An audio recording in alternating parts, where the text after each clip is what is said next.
Sí, no sé la verdad por qué, porque no me quité los audífonos ni nada en ningún momento, seguro. No sé si sería algún, no sé qué sería. Porque generalmente cuando sí me los quito, digamos, y los dejo por alguna parte, después vuelvo a poner, es que como que se pierde ahí un poco no sé qué será, la verdad, es cosa de Zoom. Pero es cuando me los quito y esta no me los quité. Pero bueno, volviendo ya a lo que estábamos. Sí, entonces estamos hablando de esta parte de acá o cómo nosotros llegamos, podemos definir lo que era el trabajo como una cierta multiplicación de dos vectores, pero que así nos daba o nos da un resultado escalar y justamente entonces vamos a ver lo que sería el producto escalar o lo que también se llama el producto punto. Entonces justamente está definido ya de forma general, no por solo no por solo una cantidad, sino ya dado como una expresión general, el producto punto que está ahí en la diapositiva, denme un segundo porque me moví un toquecillo en las diapositivas por accidente, o bueno, no por accidente, sino porque estaba leyendo, en la diapositiva 8, ¿ok? Que entonces se dan las definiciones que serían A, punto, por eso es que se llama ese producto punto también. A punto B se define entonces como la magnitud del primero por la magnitud del segundo por el coseno del ángulo que se forme entre el primero y el segundo. Y bueno, pues siempre este ángulo que se forma entre los dos es el ángulo menor, ¿sí? Recordemos que entre dos líneas, por decirlo así, en este caso dos vectores, siempre se generan dos ángulos, pero nosotros lo que utilizamos es el menor, ¿ok? El más corto. A menos de que claramente sean 180, que entonces pues técnicamente los dos ángulos que se forman son iguales, pero bueno, en cualquier otro caso, ¿verdad? Pues lo que decimos es el ángulo menor. En el caso de los 180, pues, y puede ser cualquiera de los dos ángulos y pues los dos son exactamente iguales. Muy bien, entonces sería básicamente el ángulo ahí que se estaría, perdón, la definición que estaríamos obteniendo. Y bueno, pues debido a eso nos damos cuenta de que lo que dice en la diapositiva 8 es que el trabajo se puede definir entonces como el producto punto entre F y delta R. Entonces, el trabajo es solo F punto delta R. ¿Bien? Entonces, por la simetría que tiene el ángulo coseno, no importa si yo primero empiezo en A y luego termino en B o si empiezo en B y termino en A, porque el coseno del ángulo negativo, o sea, el coseno de menos cita, es lo mismo que el coseno de cita. Entonces, en este caso no pasa lo de la regla de la mano derecha que tenemos en producto cruz, que hacía que hubiera anticonmutatividad, o sea, que si yo le hago vuelta era negativo, eso no va a pasar aquí. Va a ser una multiplicación común y corriente como las que sabemos. El orden de los factores no va a afectar el resultado del producto. ¿Ok? Entonces, en lo que sería la diapositiva 9 están ahí varias de las propiedades del producto escalar. Entonces, la primera es justamente la que estoy hablando en estos momentos. El producto escalar es conmutativo, así como las otras multiplicaciones que hemos visto, exceptuando el producto cruz, el producto vectorial, que ese sí es anticonmutativo. Bueno, pues este aquí sí es conmutativo como los demás, entonces puedo llegar y cambiarle o darle vuelta a lo que sería eso y no haber problema alguno. ¿Ok? No vamos a tener problemas por esa parte. Luego, además de eso, el producto escalar es distributivo. Entonces yo puedo llegar y tener, por ejemplo, como está ahí, nótese que está A punto B más C. Y entonces yo lo que puedo hacer es que a esa parte lo puedo entonces hacer una distribución. Entonces lo que hago es que primero hago A punto B y después A punto C. Aquí, bueno, pues como no importa el orden entre los dos, entonces también puede ser B punto A, ¿verdad? Al igual que A punto B, y aquí C punto A en lugar de A punto C. Ahí no hay problema mientras estemos manteniendo esos dos. Nótese que lo que va a haber aquí son dos productos escalares, que los dos van a producir escalares, y esos dos escalares pueden sumarse perfectamente por el hecho de que son escalares. Entonces suman como pues, de la forma sencilla, ¿sí? Si alguno de ellos dio negativo, nada más hay que tener cuidado, ¿verdad? De no perder el menos, pero igual al final lo que vamos a obtener es un número, ¿ok? Que al final es un producto punto, o sea, un producto escalar. Lo que obtenemos siempre al final es un escalar. Muy bien. Y entonces, bueno, recordando lo que serían las condiciones o lo que estuvimos viendo para la función coseno en la diapositiva pasada, vean que ahí se definen ciertas cosas para lo que sería los vectores unitarios. Entonces, para los vectores unitarios vamos a tener algo muy distinto a lo que pasaba en producto cruz. En el producto cruz lo que pasaba era que entre dos vectores unitarios lo que nos podían dar era o cero, si era el mismo vector unitario que se está multiplicando, o nos daba el vector unitario perpendicular, o sea, de I, J salía acá, o de J y K salía I, etcétera, etcétera. Entonces, en este caso lo que está pasando es que los resultados que vamos a obtener es de 1 o 0, en este caso, porque al final tiene que ser un escalar. Y como los vectores unitarios lo único que tienen es pues unos y ceros, o sea, perdón, magnitud 1, entonces lo que nosotros vamos a poder obtener de por ahí es. ¿Por qué? Bueno, pues justamente si nosotros nos ponemos a analizar, siguiendo la definición de el producto punto, vean que si yo tengo I punto J, por ejemplo, perdón, I punto I, perdón, I punto I, lo que tengo es la magnitud del primero es 1, por la magnitud del otro también es 1, por el coseno que se forma entre ellos es el coseno de 0. Bueno, justamente esto también es 1. Entonces vean que lo que estoy haciendo son 1 por 1 por 1, y 1 por 1 por 1 es al final solo 1. Entonces, cuando nosotros tenemos dos vectores unitarios iguales multiplicándose por producto escalar, entonces obtenemos lo que sería un 1. Pero si es el caso en el que lo que tenemos son dos vectores unitarios que son distintos, a diferencia del producto vectorial, vean que en este caso lo que va a tener es un 1 por un coseno de 90 grados. El coseno de 90 grados es 0. Entonces, esto aquí me da 0. Entonces, si yo multiplico dos iguales, tengo 1, y si multiplico dos distintos, entonces tengo 0. Y así es como básicamente va a trabajar siempre el producto escalar. Vean que es más sencillo porque nada más tengo que ver igual es 1, distinto 0, punto, hasta ahí murió. No tengo que estar preocupándome de cuáles son ellos para poder saber cuál es el otro que va a salir, nada de eso. Es igual es 1, distinto 0. Y ahí muere, ¿no ven? Y entonces justamente lo que se define en esas dos líneas, en la I.I, J.J, y K.K, que todos son iguales, digamos, se está multiplicando uno con otro igual, entonces son 1. Y en los otros de abajo sería entonces si se están mezclando. Entonces esos ahí que se mezclan dan 0.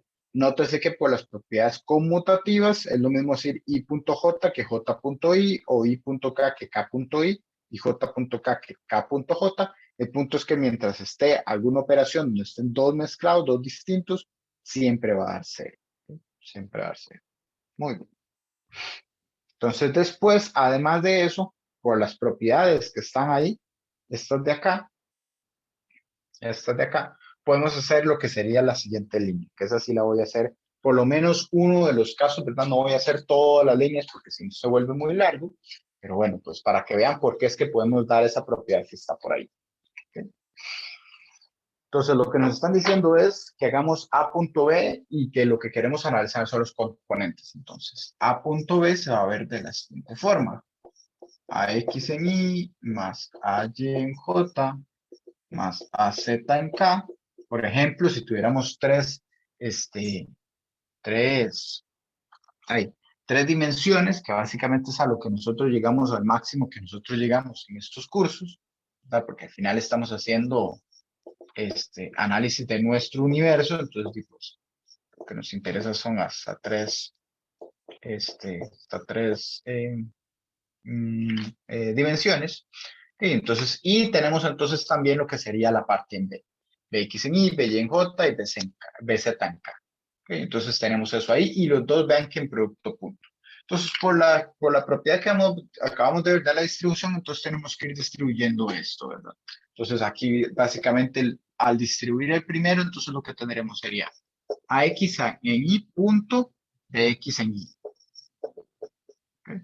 Más AX en J punto BX en Y. Más AX, perdón, lo hice al revés. Esto era AX en Y y aquí BY en J, lo que iba a poner. BY en J. Y ahora sí, AX en Y punto BZ en K. Eso es lo que quería hacer. Entonces, AX en Y con esto, AX en Y con esto y AX en Y con esto. O sea, este distribuye aquí, aquí y aquí. ¿Ok? Luego vean que aquí tendría que poner este con este, con este y con este. Luego este con este, con este y con este. O sea, aquí me faltarían todavía 6 términos más, pero no los voy a poner. ¿Ok?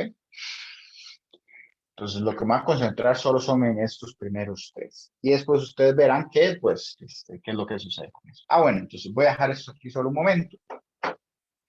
Y vean que, como esto de aquí lo que tiene son vectores y componentes, yo los componentes que son escalares puedo sacarlos del producto punto por el hecho de que ellos no detectan un producto punto. Los escalares, lo único que ven ahí cuando ven un producto cruz o un producto punto es simplemente una multiplicación normal común y corriente porque ellos no saben que es un producto cruz o un producto punto, no está en su álgebra. Entonces, al verlos, simplemente los consideran como una multiplicación común y corriente y yo lo que puedo hacer entonces es moverlos a donde yo quiera.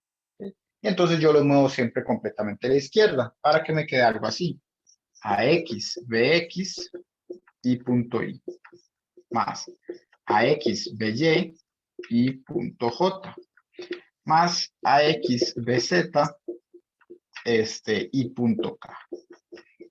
Más y aquí seguiría, ¿verdad? Pero vean que entonces lo que estoy haciendo es que estoy dejándolos así acá. Y ahora sí, viendo las propiedades o viendo las multiplicaciones que quedan aquí, que son puros productos escalares entre vectores unitarios, me voy a esta parte. Y recuerdo que mientras estén los dos juntos, entonces, y sean iguales, entonces esto va a ser igual a 1. Y los que sean distintos van a ser igual a 0. 0 y 0. Y entonces vean que de ahí, de esos tres, el único que está sobreviviendo es AXBX. ¿Ven? AXBX. Entonces, cuando yo ya tengo el A punto E, lo que veo que hay que sobrevivir aquí es AX, BX. De los otros 6 que tienen que estar aquí, bueno, ¿qué va a sobrevivir? Bueno, cuando yo haga AYJ, BYJ, entonces J.J va a sobrevivir y me va a quedar AY, BY. Pero cuando haga AY, J y BXI, JI no sobrevive y JK tampoco sobrevive. Aquí cuando haga ZK, bueno, KI no va a sobrevivir, KJ no va a sobrevivir, pero AZK y BZK sí van a estar porque K.K es 1. Entonces lo que me queda es AZBZ. Y entonces me doy cuenta de que lo que me quedan solo es cuando se repite el subíndice, ¿no? AXBX, AYY, AZBZ. ¿No? Entonces, básicamente eso es lo que va a tener. Y de hecho, algo interesante que creo que no mencioné en su momento cuando vemos producto cruz, pero sí es bueno que sepan, y bueno, igual lo van a ver en álgebra lineal, pero no importa. Cuando ustedes están viendo el producto cruz, se dan cuenta de que el producto cruz solo se puede definir en un espacio tridimensional. O sea, mis vectores tienen que vivir en 3 dimensiones para que se pueda realizar lo que es el producto cruz. Entonces, como mínimo, los vectores, perdón, los vectores que son factores, digamos así, los iniciales, tienen que vivir en un plano, entonces eso es un bidimensional. Y el tercer vector, como hemos dicho, es perpendicular a ese plano. Entonces ahí es donde se genera el juego de 3 dimensiones. Una que es un plano y la otra que es la que queda perpendicular. Entonces siempre tiene que haber un juego ahí de 3 dimensiones. A diferencia del producto escalar. Curiosamente, el producto escalar se puede dar en cuantas dimensiones uno quiera. O sea, si yo quisiera, ¿verdad? Puedo poner aquí vectores que tengan, pues yo, 80 dimensiones y entonces se generaría aquí, ¿verdad? En la 1, en la 2, en la 3, en la 4, así. Y así me voy hasta las 80 dimensiones que tuviera, ¿verdad? O sea, el producto escalar no tiene esa condición por ahí, que sí tiene el producto cruz. Pero bueno, pues claramente, como les había dicho antes, nosotros nos quedamos hasta 3 porque es el máximo que tenemos ahí de dimensiones en nuestros sistemas. Entonces, y de hecho, en general, bueno, pues los dibujos y todo hacen que sean 2, pero pues se podría hacer en 3. Y de hecho, el ejercicio que está por ahí está dado como si fueran las 3 dimensiones, pero ahorita lo vamos a ver. Por último, para estas propiedades, lo que tenemos es la que está ahí abajo, la última. ¿Okay? Que lo que nos dice es, bueno, pues el producto escalar entre dos vectores que sean iguales, o sea, el mismo vector, A, punto A, vean que va a ser, en lugar de poner AX, BX, estoy poniendo AX a X, o sea, AX al cuadrado. Lo mismo aquí, en lugar de ser AY, BY, sería AY, AY. Entonces aquí sería AY al cuadrado. Y bueno, pues aquí AZ al cuadrado. ¿Sí? Entonces me doy cuenta de que el producto, el producto punto entre un vector y el mismo, al final lo que me da es la magnitud de ese vector al cuadrado. ¿Sí? Porque recuerden que nosotros definíamos la magnitud de un vector como la raíz, ¿verdad? De esto de acá. Bueno, pues si está así la raíz, significa que es el cuadrado de esa magnitud. Entonces vean que el producto punto se puede dar como la magnitud al cuadrado. ¿Tiene eso sentido? Claro, porque habíamos definido el producto punto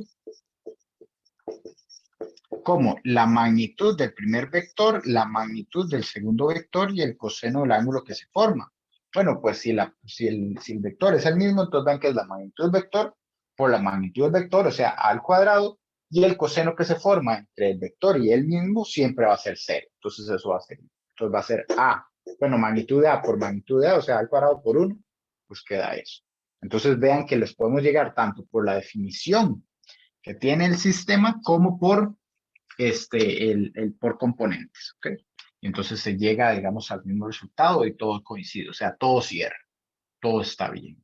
Muy bien. Entonces eso ahí hasta ahí todo bien.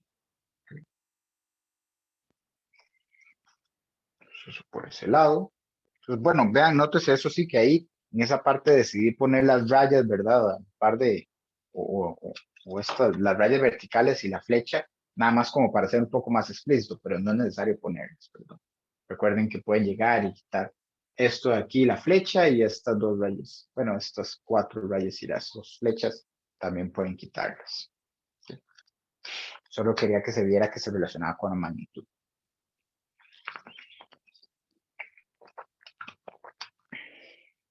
Ok. ¿Dudas hasta ahí?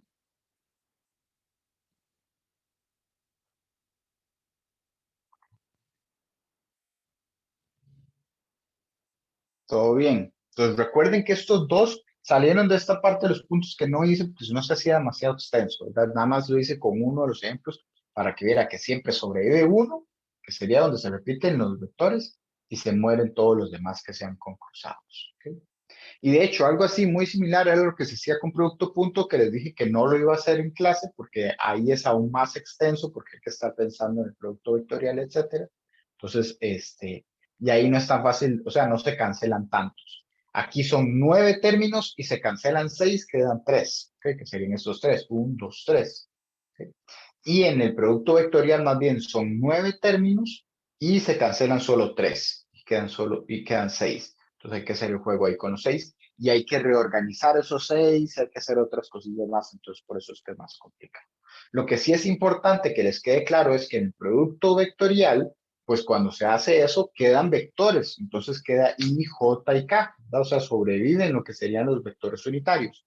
En esta parte, producto escalar, lo que quiero que quede es un escalar, entonces vean que esto de aquí se puede sumar, o sea, si esto es 2, si esto es 3, entonces es 6 más, qué sé yo, si esto es 1 y esto es 5, entonces 5, entonces ya llevo 11.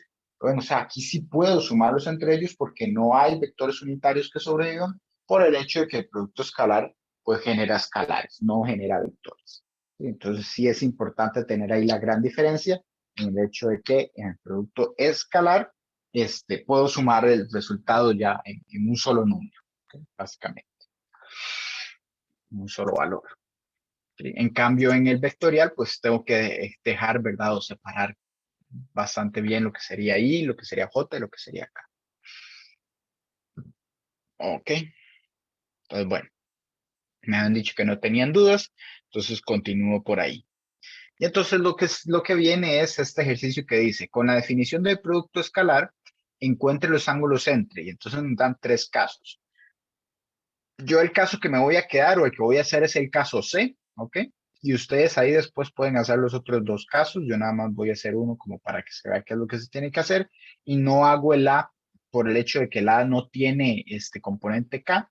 Y después tampoco hago el B solo para que vean que yo puedo llegar y trabajar con un vector como en el caso C.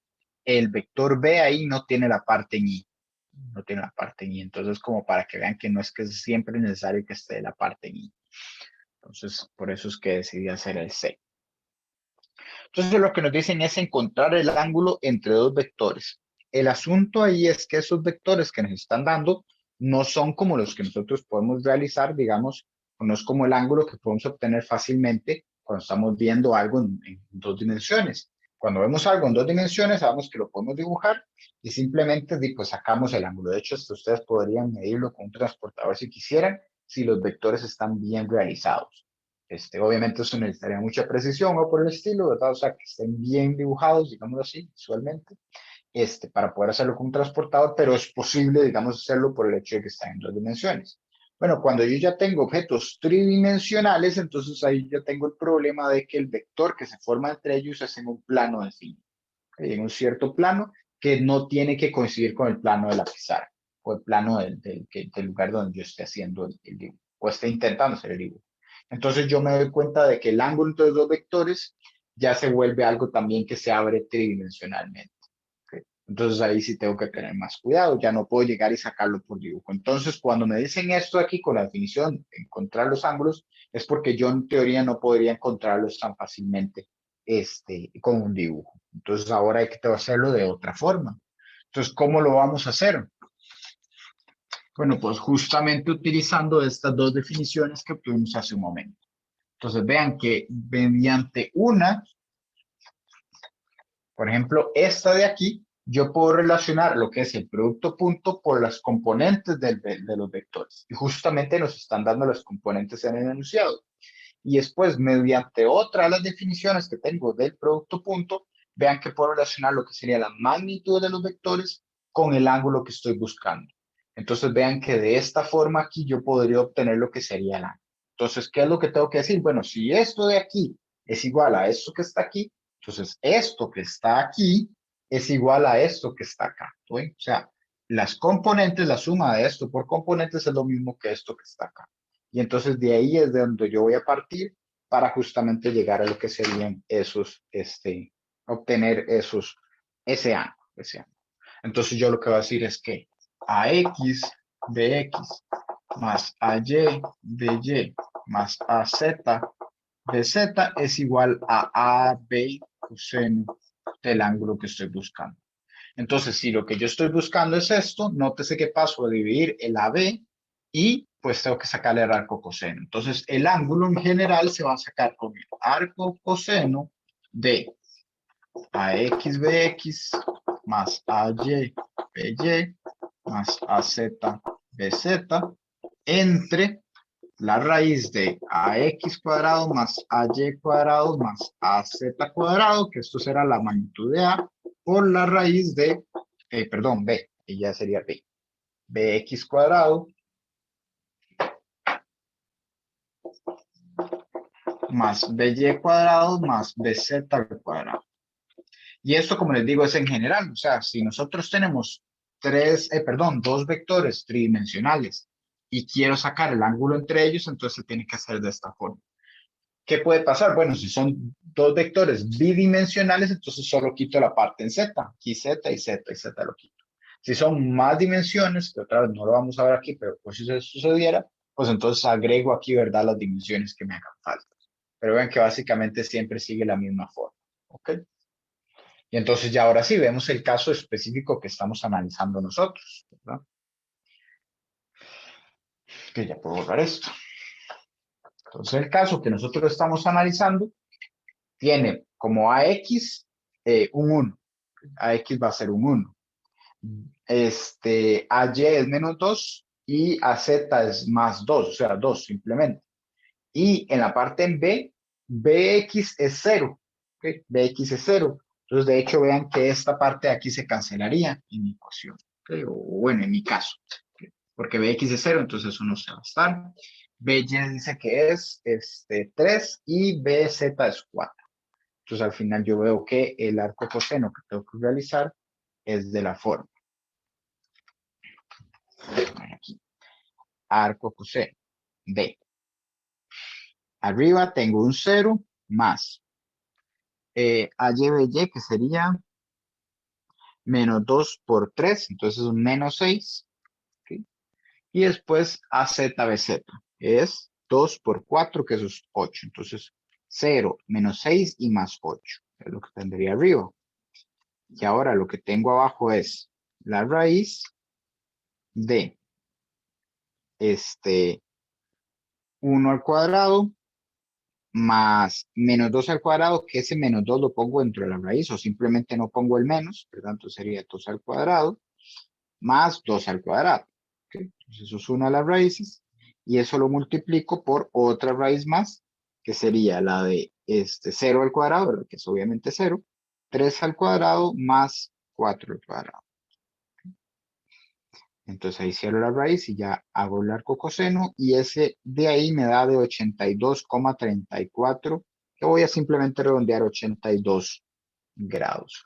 Entonces voy a decir que redondeado ya, redondeado, el ángulo va a ser de 82, dije, ¿verdad? 82 grados. Parece que 82 grados. Entonces ahí tendríamos lo que sería el resultado de ese caso. Entonces, bueno, pues, como les digo, los invito a que hagan los otros dos, vean que puede salir de aquí. O sea, lo que tienen que hacer siempre es esto de acá. Cuando nos piden el ángulo entre los dos vectores, el ángulo que se forma entre los vectores, siempre utilicen esto acá, ¿no? El producto punto es el que me ayuda. Entonces, de hecho, pues puede que un ejercicio no les esté diciendo nada de que es un producto punto, nada más les digan que hay dos vectores arbitrarios y les dicen que saque el ángulo. Bueno, pues ustedes ya saben que el producto punto es lo que les permite sacar el ángulo entre ellos. El producto cruz no va a ayudarlos por el hecho de que solo hay una definición y está relacionada con un vector, ¿verdad? La del seno. Y el problema de eso es que vean que aquí lo que yo hice fue dividir. Vean que dividí uno sobre el otro. Bueno, yo puedo hacer eso. Ah, mira, puse un paréntesis aquí que nada que ver. Puedo dividir uno sobre el otro porque los dos son escalares, pero con la parte de producto vectorial, como los resultados son vectoriales, entonces yo no puedo hacer eso. Entonces vean que esto es algo que solo puedo hacer con el producto escalar, con el producto punto. Entonces es el que nos permite obtener lo que sería el ángulo entre ellos. ¿Okay? Profe, una pregunta. Sí, Es que me perdí un poco y no sé de dónde salió la raíz. la raíz es porque estamos hablando de magnitudes. Recuerden que la magnitud de un vector es la raíz de sus componentes al cuadrado. ¿Sí? Ah, ok, sí, listo, gracias. Entonces la magnitud de A y la magnitud de B. Aquí, que estaba aquí. Ahí ve. Ah, bueno, entonces cuando tenemos el componente Z, digamos, nada más se agrega en la suma y ya. Sí, exacto, la suma al cuadrado, correcto. Sí. Gracias, profe. Igual sería. Sí. Igual sería con si hubieran varias dimensiones, ¿verdad? Pero sí, en efecto, así es como se trabaja la magnitud siempre. Ah, sí, no sé si ya se había mencionado, ¿verdad? Sí, no creo que tal vez en la parte, cuando estuvimos viendo vectores, tal vez no vimos uno en 3 dimensiones, pero las magnitudes siempre son de esa forma, ¿verdad? La suma de los cuadrados de los componentes y ya ese resultado con la raíz. O sea, la raíz de la suma de los cuadrados componentes. Ok, entonces eso de ahí, Muchas gracias. con gusto. ¿Alguna otra duda?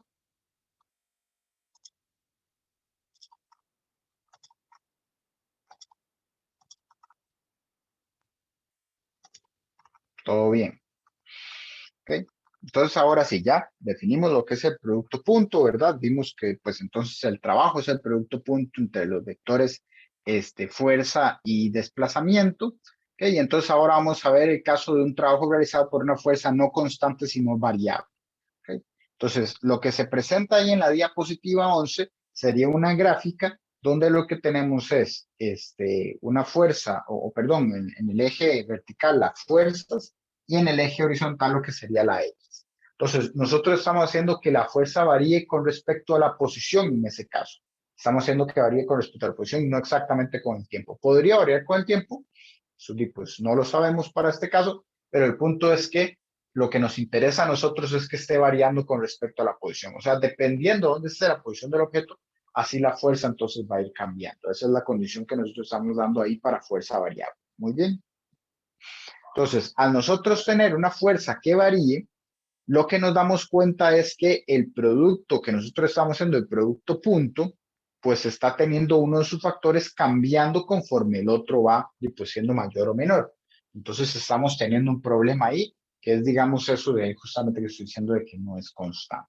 Entonces, ¿qué pasa cuando no son constantes las fuerzas?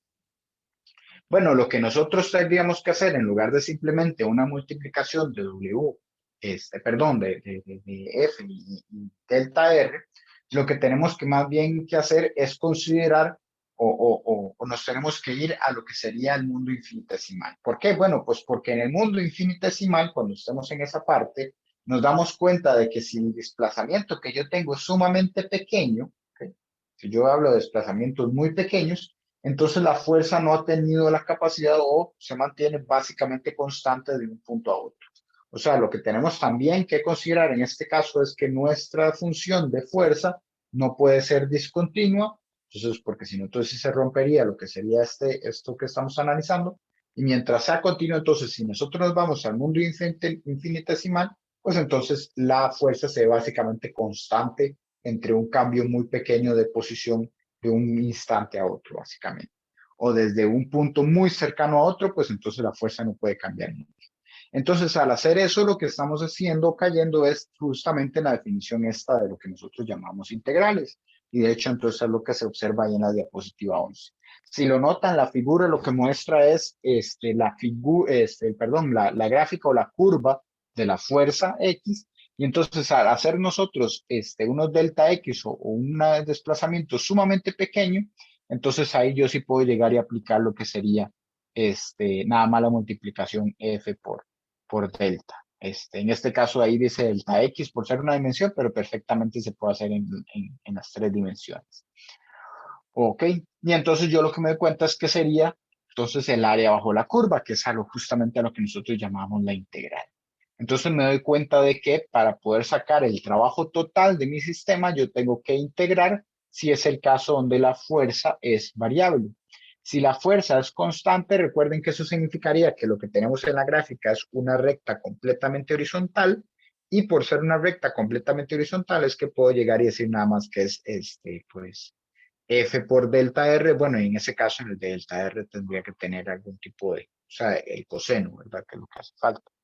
O podríamos decir nada más F punto delta R, entonces por eso es tan fácil en esa parte. Bueno, pues en esto de acá, en este caso, como ya es con integrales, o como ya es la fuerza variable, entonces tengo que considerar F punto dr, ¿ok? La integral de F punto dr, que sería básicamente lo que está ahí en la diapositiva 12. Entonces, si ustedes pasan, vean lo que se dice por ahí. Entonces dice, el trabajo es aproximadamente Fx delta X. No es exactamente eso cuando nosotros estamos empezando a partirlo. O sea, si decimos que delta X es algo pequeño, entonces va a ser aproximadamente. ¿Cuándo llegamos ya a decir que básicamente son iguales? Bueno, pues cuando nos vamos al mundo diferencial. Entonces decimos que cuando la X es simplemente el diferencial de X, o sea, una distancia sumamente pequeña, infinitesimalmente pequeña, entonces ahí ya podemos multiplicarlo por la fuerza que tenga en ese momento o la fuerza que se está aplicando en ese punto o en esa distancia infinitesimal, y entonces ahí obtenemos un pedacito de lo que sería el trabajo total, o sea, dW, ¿ok? dW, o sea, infinitesimal del trabajo completo. Y ahora sí, para ya obtener el trabajo total, entonces lo que hacemos es integrar con respecto a el de X desde el punto inicial que queremos analizar hasta el punto final, o sea, para cubrir todo el desplazamiento que estábamos buscando. ¿Ok? Y ya ahí, bueno, nótese que se pone una sumatoria de trabajo diciendo como que si yo lo que quiero es el trabajo neto sobre el sistema, entonces utilizo la fuerza neta. ¿Ok? O sea, ya sumando todas las fuerzas que tuviera, en este caso en el componente X, pero se puede pasar ya o generalizar para tres dimensiones, como se muestra ahí en el siguiente paso, donde ahora sí tenemos la sumatoria de los trabajos, o sea, el trabajo neto va a estar dado por la fuerza neta, punto el desplazamiento o el diferencial de desplazamiento neto, eso en integral. ¿Ok? Entonces eso es lo que tenemos ahí. Nótese que eso dice que es para una sola partícula. ¿Ok? Donde entonces nosotros lo que estamos trabajando es nada más las fuerzas o la sumatoria de fuerzas sobre esa partícula. Y después, si fuera el sistema deformable, que nosotros no vamos a ver eso, nada más se menciona en el libro, no vamos a trabajarlo, no tengan, no se preocupen por eso.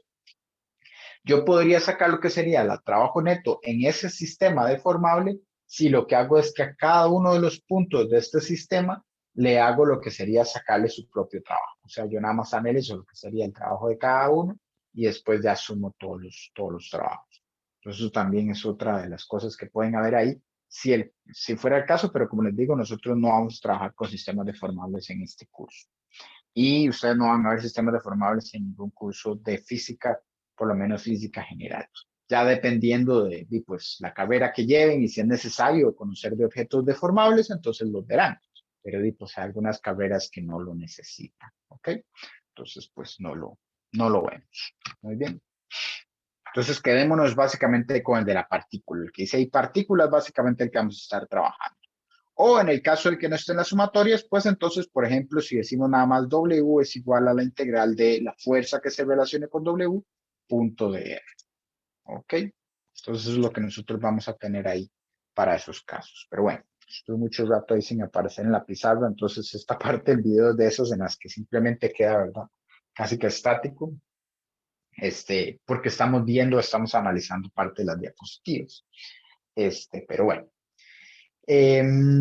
Ok, entonces ahora lo que nos toca antes de entrar al receso es hablar un poco sobre el trabajo realizado por un resorte. Entonces, si lo notan ahí, en la diapositiva 13, van a ver lo que sería o lo que llamamos la ley de Hooke.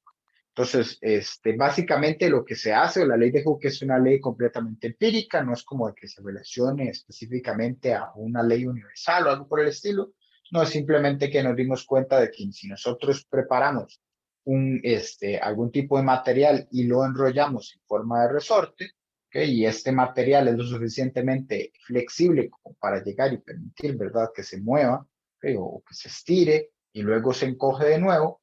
Entonces aparece lo que sería esa ley que descubrió Hooke, como les digo, de forma experimental, completamente empírica.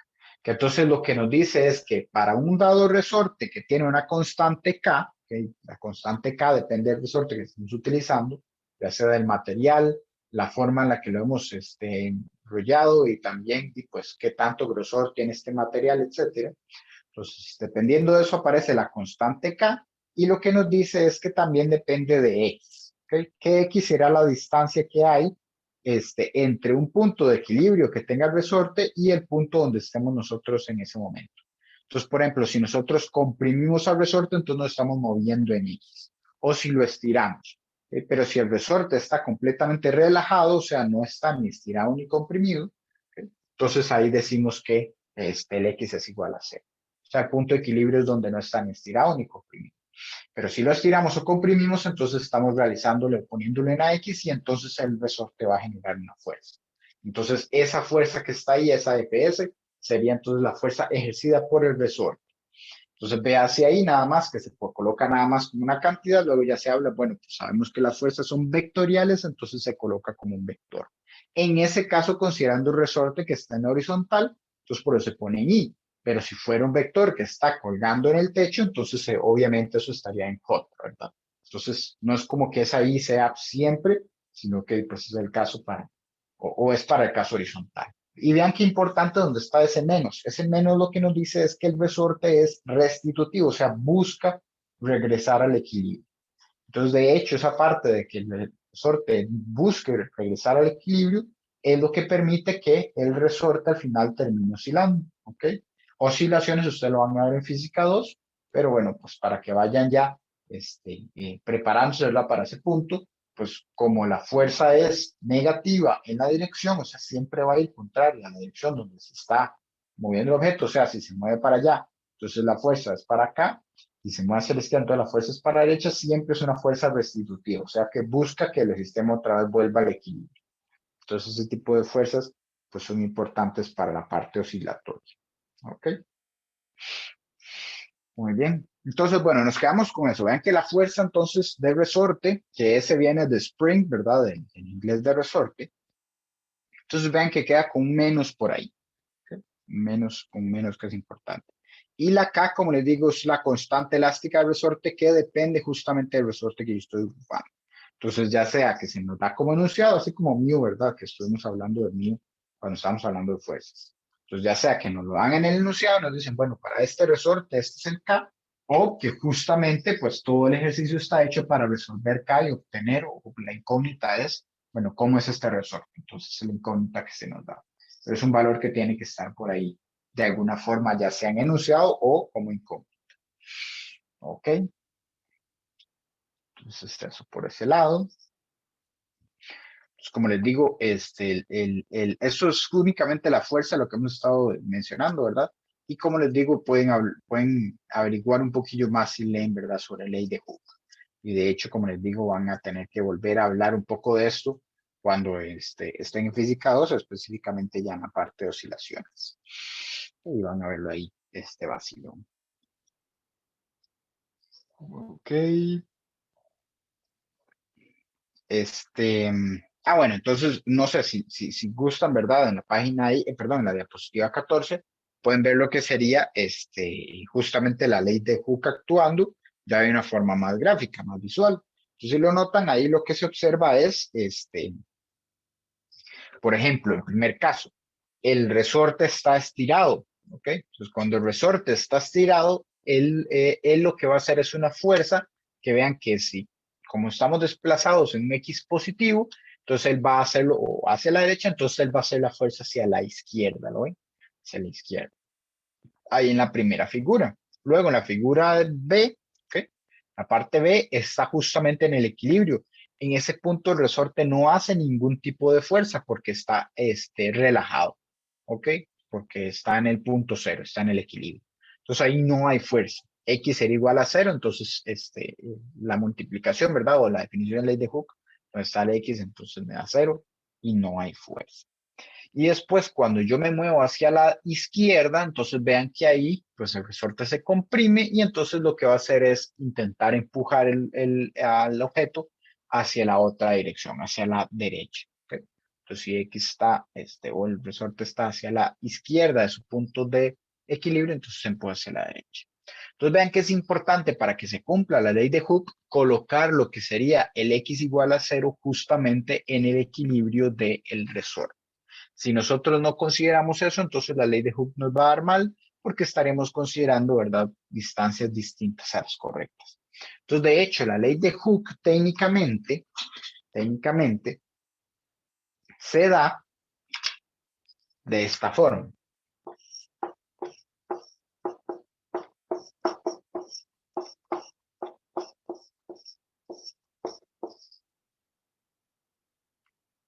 Sí, así. La ley de Hooke en teoría debería ser de esa forma, donde esto sería entonces la posición menos la posición de equilibrio, ¿no ven? O sea, la posición de equilibrio. Pero este libro en específico lo que hace es que siempre coloca la posición de equilibrio en cero, entonces como si esta parte de aquí de la ecuación no existiera, entonces nada más se queda con menos kxi, ¿no? Pero en general, o sea, si realmente se quisiera dar, pues se tendría que poner una posición de equilibrio por si acaso. Entonces, bueno, pues como el libro lo define así, sin esa posición de equilibrio, o sea, simplemente la toma como cero siempre, entonces lo que se recomienda es que ustedes también lo hagan para que después no tengan confusiones con lo que sería la ecuación que les da el libro. Entonces, siempre se recomienda que pongan el resorte en la posición, o el equilibrio del resorte en la posición cero.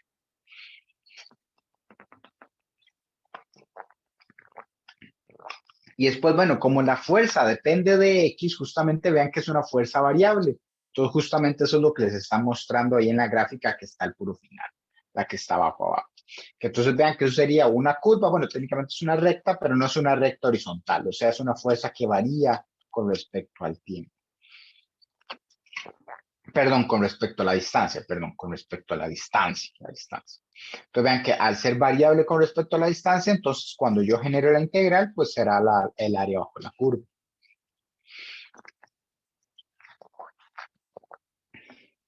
Entonces vean que curiosamente cuando se está al lado izquierdo, vean que el área bajo la curva queda en la parte positiva, ¿verdad? Recuerden que el área, nosotros cuando estamos hablando de integrales, si queda arriba de lo que sería el eje, entonces estamos hablando de áreas positivas. Pero cuando nos pasamos al lado derecho de la gráfica, vemos que como baja lo que es la pendiente, ¿verdad? O como baja la curva, la recta, entonces lo que sería el área que queda al lado derecho, cuando yo la saque, va a ser un área negativa. ¿Lo ven? Qué interesante. Entonces ahí lo que vamos a tener es trabajos negativos en ese caso. ¿Ok? Trabajos ahí que se convertirían en negativos. Pero bueno, básicamente eso es lo que tenemos en esa parte. Muy bien. Tenemos por ahí. Entonces, ya haciendo un análisis un poco más en la parte de trabajo y no tanto en la de fuerzas, está lo que está en la diapositiva 15 y lo que nosotros también tenemos que ver en la diapositiva 16, que va a ser algo muy, muy parecido, solo que son dos fuerzas distintas, que básicamente están por ahí actuando. Entonces, eso, vamos a ver, toma me falta. Ok. Ujú. Bueno, estos son de análisis. Ok. Ok. Bueno, nada más hago el caso A. Pues ustedes ven los casos B y C. Ok, creo que sí nos da chance. Vamos a ver cómo nos va, ¿verdad? Este tema siempre me ha pasado esto de que se corta un poquillo, pero es porque el siguiente tema es sumamente breve. Entonces, pues a veces me paso de tiempo con este, pero después se compensa en la siguiente clase, que sería la del jueves. Todo bien. Voy a dejarlo acá para que los dos, que las diapositivas 15 y 16, como se parecen tanto, pues las trabajemos de una sola vez y entonces ahí veamos las comparaciones. ¿Ok? Pero bueno, entonces, sí, lo dejo acá y volvemos entonces a las 9.